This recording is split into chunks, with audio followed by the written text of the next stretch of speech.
नमस्ते, मैं हूँ अदिति और आप देख रहे हैं इंडियन नेटवर्क टीवी न्यूज। पेश है आज के मुख्य समाचार। रात आए भयंकर तूफान से गुलाचीका क्षेत्र में भारी नुकसान।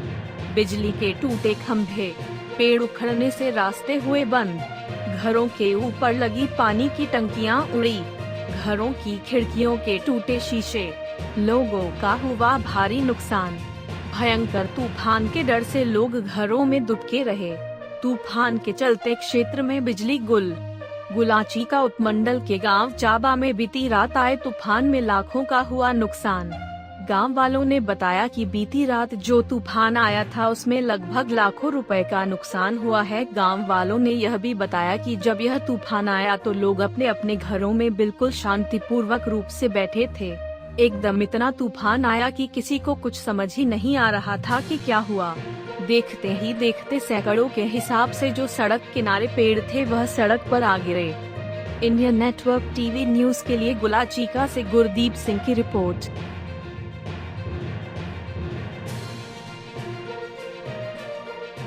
साहब सिंह जी, रात लगभग पूरे हरियाणा के अंदर बहुत जोर से तूफान आया था, तो क्या स्थिति है आपके इलाके की, आपके गांव की? देखो, इस स्थिति के बारे में बात करें तो बहुत ही गंभीर स्थिति हो गई है। हमारे गांव चाबा के चारों ओर का रास्ता बंद पड़ा है। जो समाना को सड़क जाती है, लिंक रोड जो वायरचिका से जो आती है, तो वो बिल्कुल ही मतलब दरख्त गिरने की वजह से ठप पड़ा है रोड की आवाजाही। जो बिजली के खंभे हैं वो टूट चुके हैं। लाइट आने की अभी कोई संभावना नहीं है, वो काफ़ी गिनती में टूटे हैं हमारे एरिया में। तो जो मेन नुकसान हुआ है हमारे गांव चाबा में, तो वो है जो ग्राउंड के पास एक सरकारी बिल्डिंग थी, वहाँ हमने लड़कों ने जिम का सामान रखा हुआ था। वो उसका शेड उड़ने के कारण वो शेड का भी प्रॉपर नुकसान हो गया। बिल्डिंग का पूरा मतलब ध्वस्त हो गई वो बिल्डिंग, उसका भी 5-6 लाख का नुकसान हुआ है। वहाँ जो मेन हमारा जिम का सामान पड़ा था, नौजवान बच्चों का जैसे भी वो सामान जिम का था, वो सारा कोई उठाकर ले गया है। तो हमारे गांव में ऐसे छोटे मोटे बहुत नुकसान हुए हैं। तो मेन नुकसान तो ये सरकारी बिल्डिंग है उसका हुआ है, और जो मतलब पेड़ पौधे और बिजली का जो नुकसान तो हमारे। कोई किसी तरह का कोई जानी नुकसान तो नहीं हुआ? नहीं, जानी नुकसान अभी तक तो कोई रिपोर्ट नहीं आई। बाकी ठीक है तकरीबन। बाकी जो आवाजाही में दिक्कत आ रही है, बिजली में दिक्कत अभी आएगी, 2-3 दिन आएगी। अभी वो खंभों का बहुत नुकसान हुआ है, तो जो हमारे बिल्डिंग का नुकसान हुआ है, जिम का नुकसान हुआ है, ये मेन नुकसानों में से आए।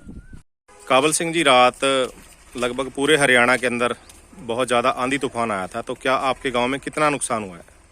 नुकसान तो सर ऐसा अचनचेत मौसम के बदलाव के कारण जितनी तेज आंधी आई है उसमें निजी और सरकारी संपत्तियों का बहुत बड़े लेवल पे नुकसान हुआ है। पंचायती जमीन की तरफ हांसी बटाना नहर पे जो कूड़ादान बनाया गया था सरकार की तरफ से, उसमें लगभग लाखों रुपए के हिसाब से नुकसान हुआ है। वो 100% डैमेज हो गया बिल्कुल ही। उसका जो शेड था वो पूरे का पूरा उड़ करके हांसी बटाना नहर में आधा किलोमीटर दूर जाके गिरा है। तो आपके जो इलाके की सड़कें हैं वहाँ दरख्त बहुत ज़्यादा हैं, बिजली सप्लाई की क्या हुआ है? देखिए, सड़कों वाली जो बात है, आवाजाही तो अभी बिल्कुल ठप पड़ी है और बिजली सप्लाई बिल्कुल बंद पड़ी है। बहुत सारे जो ट्रांसफार्मर थे वो गिर चुके हैं। गांववासी साथ में लग करके सप्लाई बहाल करने की कोशिश कर रहे हैं, लेकिन अभी इसमें 2 या 4 दिन पक्का लग जाएंगे। तो कोई किसी तरह का कोई जानी नुकसान तो नहीं हुआ? नहीं, जानी नुकसान नहीं हुआ। ये परमात्मा की कृपा कह सकते हैं कि किसी प्रकार का जानी और जो है पशुओं वगैरह का वो नुकसान नहीं।